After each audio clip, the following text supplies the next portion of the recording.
उत्तर प्रदेश के हर ज़िले में लगातार कैडर्स प्रोग्राम कर रहा हूँ और छोटे मोटी जनसभाएं बड़ी भी छोटी दोनों कर रहा हूँ। और ये काम मैं आज से नहीं, लगभग मैं 11 सालों से कर रहा हूँ। वक्त लगता है एक ज़िले से दूसरे ज़िले में पहुँचने में, क्योंकि हमारा जो प्रदेश है एक देश के बराबर है, 25 करोड़ की आबादी है।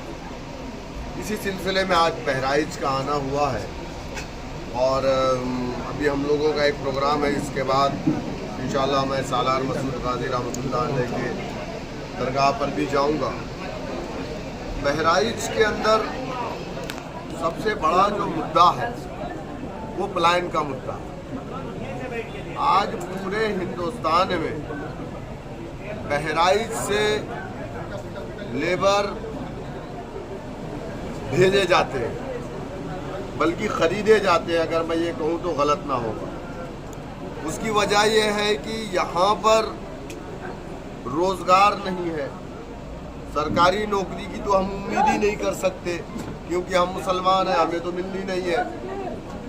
लेकिन यहाँ पर बेरोज़गारी है, कोई कल कारखाने नहीं है किसी तरीके के। यहाँ पर एजुकेशन सिस्टम नहीं है। बहराइच शहर गंदगियों का अंबार है। बहराइच के अंदर ट्रैफिक का मामला है, अतिक्रमण का मामला है।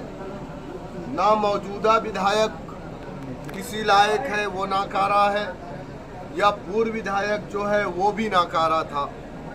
अभी आपने देखा कि कुछ दिन पहले बहराइच के अंदर महासी में हिंदू मुस्लिम के बीच में एक तनावपूर्ण मामला हुआ, जिसमें एक मिश्रा जी की जान भी चली गई।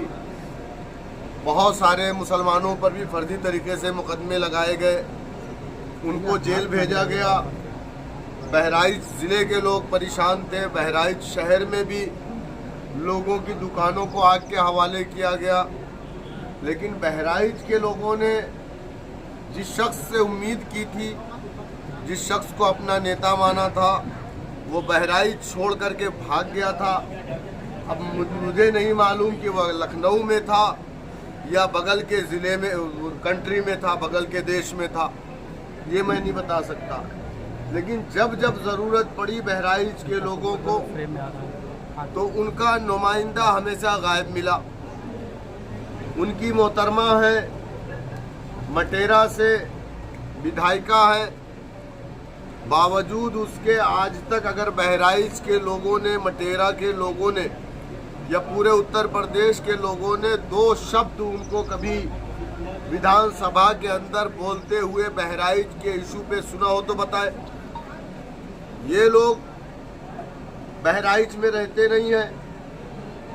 यासर शाह तो एक मर्तबा बहराइच आते हैं मंगल के दिन, बड़ा मंगल खाते हैं, बड़ा मंगल खिलाते हैं, सर पे अपने वो क्या बोलते हैं तिलक लगाते हैं और यहाँ से चले जाते हैं। तो वो सिर्फ अपना पेट आते हैं बड़ा मंगल खाने के लिए, भरने के लिए। बाकी बहराइच की आवाम से उन्हें कोई मतलब नहीं है। कहीं ना कहीं गलती इसमें हमारी भी है, हमारे समाज की है, क्योंकि हमारा समाज कभी कंडीशन पर वोट नहीं डालता। हमारा समाज ये देखता है कि बीजेपी को कौन हराएगा।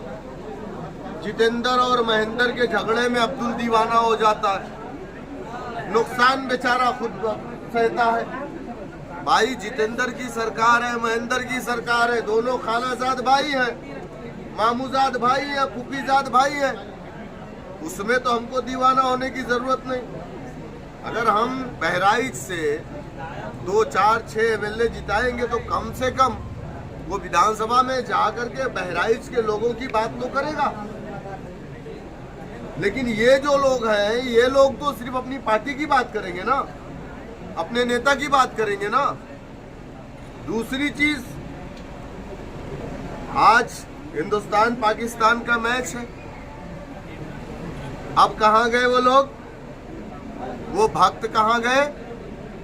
पाकिस्तान का पानी रोक दिया, मैच क्यों खेल रहे हो? ऑपरेशन सिंदूर कंटिन्यू है तो मैच क्यों है? क्या हमारे उन 26 मासूमों जो हमारे भारतीय को उनका धर्म पूछ करके मार दिया, क्या उन्हें इंसाफ मिल गया? मोदी जी, योगी जी, आपसे मेरा सवाल है, दिन रात आप हिंदू मुसलमान करते हैं, ये कौन सी मोहब्बत है आपको पाकिस्तान से? हमारी पार्टी इस मामले को कंडम करती है। पाकिस्तान के उस मैच को हम अभी भी कहते हैं, अगर वक्त है तो उसको रोका जाए। पैसे बहुत आएंगे जाएंगे, लेकिन हमारे 26 लोगों की जान की जो कीमत है उससे ज़्यादा हमारे लिए पैसा माने नहीं रखता है। एक चीज़ बार बार सुनने में आती है, एक जोकर है बीजेपी का, उसके घर पर हमारे देश के प्रधानमंत्री भी जा चुके हैं। वो अपने आप को कथावाचक कहता है, उसका नाम धीरेन्द्र शास्त्री है। कल बिहार में था, वहां पर वो कह रहा है भारत देश को हिंदू राष्ट्र बनाना है। तुम्हारी अम्मा दहेज में तो नहीं लाई थी ना देश को? इस देश को आजाद करवाने के लिए हमारे बुजुर्गों ने अपना खून पसीना दिया है। अच्छा सुनो, ये बगल का जो देश है, जब तक हिंदू राष्ट्र था ना, तो वहां के लोग आकर के हिंदुस्तान में सीटी बजाते थे, रात में पहरा देते थे। तो तुम क्या चाहते हो कि अब हिंदुस्तानी जाकर के नेपाल में पहरा दे? हम यही बात अगर कह दें कि हम भारत देश को मुस्लिम राष्ट्र बनाना चाहते हैं, तो हम पर मुकदमा कर दिया जाएगा। क्यों? अगर कल क्या हमारा बौद्ध भाई खड़ा होगा, वो भी ये बात कहेगा कि भारत देश को हमें बौद्धिस्ट राष्ट्र बनाना है। कल के ईसाई भाई हमारा खड़ा होगा, वो भी ये बात कहेगा कि भारत देश को हमको ईसाई राष्ट्र बनाना है। इसका मतलब ये है कि आप देश के अंदर अफरा तफरी पैदा कर रहे हैं और देश को कई टुकड़ों में बांटना चाहते हैं। और ऐसे लोगों को संरक्षण कौन दे रहा है? हमारे देश के प्राइम मिनिस्टर दे रहे हैं, हमारे प्रदेश के मुखिया दे रहे हैं, भारतीय जनता पार्टी दे रही है। आए दिन मुसलमानों के खिलाफ ये आदमी, ये कथावाचक, ये झूठी कहानियां बनाने वाला, भूत प्रेत उतारने वाला, आए दिन मुसलमानों को कहता है कायदे में रहोगे तो फायदे में रहोगे। धीरेन्द्र शास्त्री, हम तुमको कहना चाहेंगे, कायदे में रहोगे तो तुम फायदे में रहोगे। अभी तुमको हमारी ताकत का अंदाजा नहीं है। अगर तुम बोलोगे तो हम तुमसे ज्यादा बोलना जानते हैं, क्योंकि हम बैरिस्टर के शागिर्द हैं। तुम अपने भाई को समझा दो, जो तुम्हारा भाई दिन रात तुम्हें गालियां दे रहा है, वो कह रहा है कि मैं धीरेन्द्र शास्त्री का भाई नहीं हूं। तुम अपने भाई को समझाओ कि वो कायदे में रहेगा तो फायदे में रहेगा, तुम्हारे परिवार के लिए अच्छा है, परिवार एकजुट रहेगा। न तुम, न तुम्हारी खानदान, न तुम्हारा बाप, किसी की ये हिम्मत नहीं है कि इस तरीके से हमको धमकी दे कि कायदे के रहोगे तो फायदे में रहोगे। एक और है राम भद्राचार्य, वो बेचारे, उनको आंख नहीं है, उन्होंने दुनिया देखी नहीं है। कल मेरठ पहुंचते ही साथ उन्होंने पाकिस्तान देख लिया। मेरठ में उन्होंने कहा कि मुझे मेरठ पाकिस्तान लगता है, पूरा यूपी वेस्ट पाकिस्तान लगता है। उन्होंने कहा कि हिंदू असुरक्षित है। अरे भाई, 1947 के बाद से इस देश का जितने भी प्राइम मिनिस्टर दिए, मुसलमान कौन था? वही था मुसलमान, नहीं था ना? उत्तर प्रदेश में आजादी के बाद कोई मुख्यमंत्री मुसलमान था? नहीं था ना? 10 साल से तुम्हारा शागिर्द, जिसके तुम गुरु हो, नरेंद्र मोदी प्राइम मिनिस्टर है ना, ये राम भद्राचार्य का चेला है धीरेन्द्र शास्त्री। और ये चेले गुरु को मौजूदा बीजेपी गवर्नमेंट ने छोड़ा हुआ मुसलमानों के खिलाफ जहर अफशानी करने के लिए। ये ट्रैप में फंसना नहीं है। हम जवाब देंगे, आप मत परेशान होइएगा, आप मत कुछ लिखिएगा सोशल मीडिया पे। मैं अपने पार्टी के लोगों से कहना चाहूंगा, ये बोलेंगे, इनका जवाब दिया जाएगा। वो दिन लद गए जब तुम बोलते थे, हम सुनते थे। अब हम बोलेंगे, तुम्हें भी सुनना पड़ेगा। एक अहम मामला सालार मसूद गाजी का। अभी हमारी पूरे उत्तर प्रदेश की 75 जिलों में सारी सीटों पर हम लड़ेंगे जिला पंचायत। भारत पाकिस्तान मैच का भी आपने नाम लिया। कानपुर के शुभम द्विवेदी की पुलवामा अटैक में मौत हुई थी, उनकी पत्नी ने इसका विरोध जताया, इस पर क्या कहेंगे? बिल्कुल सही विरोध है। हमारी पार्टी ने भी विरोध किया, हमारे लीडर ने भी खुल करके इसका विरोध किया है। कल कानपुर में हमारी पार्टी के लोगों ने वहाँ पाकिस्तान मुर्दाबाद के नारे भी लगाए, पाकिस्तान के झंडे को जलाया गया। उस क्रिकेट मैच को हम लोगों ने कंडम किया है और हम कर रहे हैं, हमारी पार्टी भी कर रहे हैं, हमारे लीडर ने भी कल कंडम किया एक प्रोग्राम में। नेपाल के जो ताज़ा हालात हैं उसको लेकर के क्या कहेंगे? जिस तरह पिछड़ा, दलित, कभी कहते हैं अगड़ा, कभी कहते हैं आधी आबादी, कभी कहते हैं अल्पसंख्यक, कहते हैं ना, ये झूठे लोग हैं। ये परिवार डेवलपमेंट एजेंसी है, पी फॉर परिवार, D for development, A for agency. ये परिवार डेवलपमेंट एजेंसी है और ये इस बात का सबूत है कि हिंदुस्तान में सबसे बड़ा अगर कोई सियासी परिवार है जिसके घर में सबसे ज्यादा एमपी है, एमएलए है, वो या तो मुलायम सिंह का परिवार है या तो लालू यादव का परिवार है। वहां पर जब कोई पैदा होता है तो मुबारकबाद दी जाती है कि मुबारक हो एमएलसी पैदा हुआ है, मुबारक हो सांसद पैदा हुआ है। और हमारे यहाँ कोई पैदा होता है तो वो आपस में मुबारकबाद देते हैं कि मुबारक हो अब्दुल का एक वोट बढ़ गया है हमारे लिए। तो ठीक है, हमने गुलामी की, यकीनन की, हमने कभी कांग्रेस की, कभी समाजवादी की। हमारे पास सियासी प्लेटफॉर्म नहीं था, लेकिन अब हमारे पास एक ऐसा कायद है, एक ऐसा लीडर है जो हिंदुस्तान का सबसे काबिल लीडर है। हमारे देश का प्राइम मिनिस्टर भी हमारे लीडर से ज्यादा काबिल नहीं है। और हम सब ने ये तय कर लिया है कि हम उसकी लीडरशिप में आगे बढ़ेंगे। हम हारेंगे, फिर जीतेंगे, फिर हारेंगे, फिर जीतेंगे। कोई ये ना सोचे कि हम हार करके भाग जाने वालों में से है। अल्लाह की जात से हम कभी मायूस नहीं होते। हम लड़ेंगे इंशाअल्लाह। नाइंसाफी के खिलाफ, अन्याय के खिलाफ हम लड़ाई लड़ते रहेंगे। हम इससे पीछे हटने वालों में से नहीं है। फेसबुक पर, सोशल मीडिया पर हमें कोई गाली दे करके हमें नहीं हरा सकता। सामने आते हैं तो पेशाब कर देते हैं। तो मैं आप तमाम लोगों से यही कहूँगा कि बहराइच का जो डेवलपमेंट है, बहराइच का जो विकास है, क्यों नहीं हो रहा? कौन जवाब देगा इसका?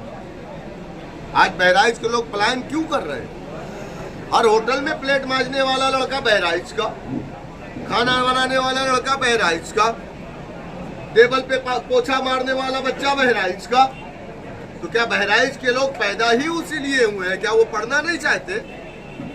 लेकिन यहाँ के लोगों को सिर्फ डिस्पोजल गिलास की तरह पिछली सरकारों ने और मौजूदा सरकारों ने इस्तेमाल किया, इस्तेमाल कर रही है। अब कोई सवाल है तो पूछ सकते हैं। इसी बात पे तोड़ दिया उसने हमसे। आज मैं आपको बता दूं, कभी तक मैंने नहीं कहा था। जब मैं ओवैसी साहब को दरगाह पे लेकर के आया तो ओम प्रकाश राजभर ने कहा कि तुम ओवैसी साहब को सालार की दरगाह पर क्यों लेकर के गए? मैंने कहा आप अपने मामले के देखो, हमारे मामले में आप दखल नहीं दे सकते। मेरा राष्ट्रीय अध्यक्ष हिंदुस्तान के किसी कोने में जाएगा, किसी दरगाह पे जाएगा, आप कौन होते हैं पूछने वाले? आप हमारे मालिक नहीं। ये बात उनको बुरी लगी, जाकर के अखिलेश से ले दे करके फॉर्चूनर और पैसा वहां पर गठबंधन कर लिया। लेकिन मैं पूछना चाहता हूं यासर शाह से कि अखिलेश यादव ने कैसे उसको गठबंधन कर लिया? कैसे कर लिया? अखिलेश यादव को यह बताना पड़ेगा कि आपकी पार्टी सालार मसूद गाजी के साथ खड़ी है, उनके मानने वालों के साथ खड़ी है, या सुहेल देव भारतीय समाज पार्टी राजा सुहेल के साथ खड़ी है। आपको ये बात बोलना पड़ेगा। इन लोगों ने कहा पीडीए पीडीए पीडीए। क्या है भाई पीडीए? कि हिंदुस्तान एक भारतवर्ष था, पाकिस्तान, बांग्लादेश, हिंदुस्तान, अफगानिस्तान ये भारतवर्ष था। ये अखंड भारत जिसको बोलते हैं। और फिर दोबारा तो अखंड भारत बनाने की बात चल रही है ना, हम तो उसका सपोर्ट भी करते। तो सालार मसूद गाजी भारत के बाहर के कहां से हुए? तब हम भी बोलेंगे कि हमारे योगी जी तो उत्तराखंड के, वो तो भारत यूपी के बाहर के हैं। आप बताइए मुझे। तो ये सालार मसूद गाजी अलैहिर्रहमा ये बाहर के कहां से हो गए? और वो जो जिसकी बात कर रहे हैं सुहेल देव, सुहेल देव, सुहेल देव, कौन था वो? सालार मसूद गाजी लुटेरे नहीं थे, सुहेल देव लुटेरे थे। सालार मसूद गाजी मुसलमान थे और मुसलमान के खून में शामिल है कि वो इंसाफ परस्त होता है।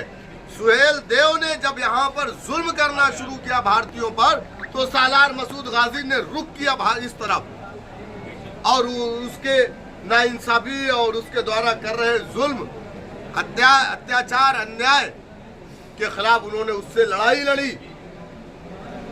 तो हम जुल्म के खिलाफ लड़ते थे, लड़ते हैं और लड़ते रहेंगे। वो हमें क्या कहता है, हमें इससे मतलब नहीं। हमने अपना गठबंधन हमेशा ओपन रहे बीजेपी छोड़ करके तमाम पार्टियों से। पिछली बार भी हम लोगों ने प्रयास किया था, बसपा से भी प्रयास किया था। तुम्हारा वोट सिर्फ चाहिए, तुम नहीं चाहिए। बिहार में अखिलेश, तेजस्वी और राहुल चल रहे हैं, क्या उनके साथ आप जाएंगे? उत्तर प्रदेश में अखिलेश यादव अब मुख्यमंत्री नहीं बन पाएंगे और बिहार में तेजस्वी यादव इंशाअल्लाह कभी मुख्यमंत्री नहीं बन पाएंगे। रही हमारे जाने ना जाने की बात, तो जो एक मैसेज दिया जाता था हमारे खिलाफ कि ये बीजेपी की भी टीम है, तो हमने उनके पाले में गेंद डाल दी कि भाई ठीक है, हम आपसे गठबंधन करने को तैयार हैं। हमारे प्रदेश अध्यक्ष अख्तरुल इमान साहब ने तो यहाँ तक कहा हम 6 सीटें पर भी तैयार। लेकिन चूंकि हमको भारत की राजनीति में तमाम तथाकथित जो सेकुलर पार्टियां हैं वो हमको अछूत समझती है, भारत की राजनीति में हमको अछूत समझती है, इसलिए कोई हमसे गठबंधन नहीं करता। लेकिन हम भी एक रात इंदौरी का शेर है कि तूफानों से आंख मिलाओ, सैलाबों पर वार करो, मल्लाहों का चक्कर छोड़ो, धैर्य के दरिया पार करो। 2027 में उत्तर प्रदेश की 200 सीटों पर हम तैयारी कर रहे हैं। कितना? पिछली बार हम 100 सीट की तैयारी किए थे, 95 लड़े थे। इस बार हम 200 सीटों पर लड़ रहे हैं। अगर हमसे कोई गठबंधन करेगा तो हम गठबंधन धर्म निभाएंगे, 2 सीटें मिलेगी उस पे लड़ेंगे, वरना फिर हम तो क्या गठबंधन की संभावना? बहराइच के साथ गलत। नेपाल की तुलना आप भारत से नहीं कर सकते, समझ रहे हैं?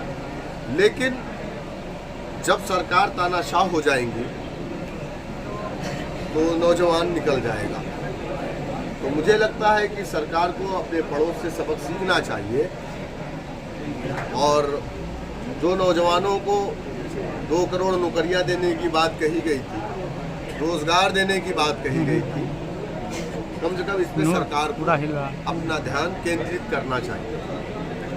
अध्यक्ष जी, एक पार्टी डिबेट में इमरान प्रताप की कड़ी से सवाल किया गया था कि इंडिया अलायंस में ओवैसी को क्यों नहीं शामिल किया जा रहा गठबंधन में, तो इमरान प्रतापगढ़ी ने जवाब दिया था कि वो एनडीए अघोषित गठबंधन से बाहर आ गए। क्या इमरान प्रतापगढ़ी जिस विधानसभा के रहने वाले हैं, प्रतापगढ़ में विश्वनाथगंज है, 2027 विश्वनाथगंज में 2022 के इलेक्शन में कांग्रेस पार्टी को 1900 वोट मिला। कितना? 1900 वोट मिला था इमरान प्रतापगढ़ी की विधानसभा। MIM गठबंधन को 22,000 सिर्फ वोट मिले थे। सिर्फ कितना? 22,000 वोट मिले थे। इमरान प्रतापगढ़ी की हैसियत नहीं है मेरे कायद नकीब मिल्लत जनाब बैरिस्टर असदुद्दीन ओवैसी साहब के लेवल की। मेरे ख्याल से ऐसी बेहतरीन प्रेस कॉन्फ्रेंस में ऐसे लोगों का नाम लेना ही ठीक है। साथ ही NNY 24/7 न्यूज की खबरों से जुड़े रहने के लिए इन सोशल मीडिया प्लेटफॉर्मों से जुड़े और बने रहें NNY 24/7 न्यूज के साथ। NNY 24/7 news, the smart generation web and digital media.